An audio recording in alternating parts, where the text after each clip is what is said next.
Hi, Leah. Hi, Tati. So, when we sit in the presence of people like Sir John Monash or Sir Benjamin, it's easy to reflect on the unique contributions that they make to society and the importance of gratitude that we would feel towards them for the wonderful things that they have done and offered towards our community and country. Would you agree? Yes.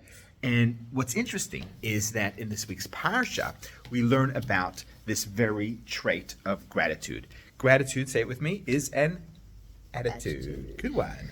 And why is gratitude an attitude, and where do we see it in the Parsha? So one of the fascinating things that we read about is back in the day when the average Jewish form of income was farming, of course, the farmers would make a special habit out of bringing the very first crop of theirs to Jerusalem.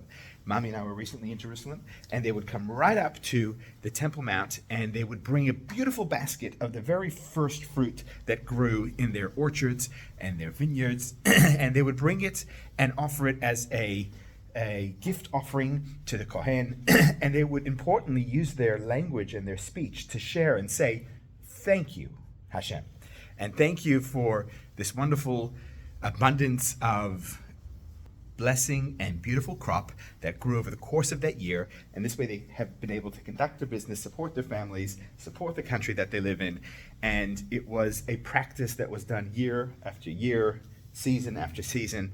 And it's there to teach us, even though you and I perhaps grew up in metropolitan cities and we don't quite have gardens, and every time we try to plant something, it doesn't quite go to plan.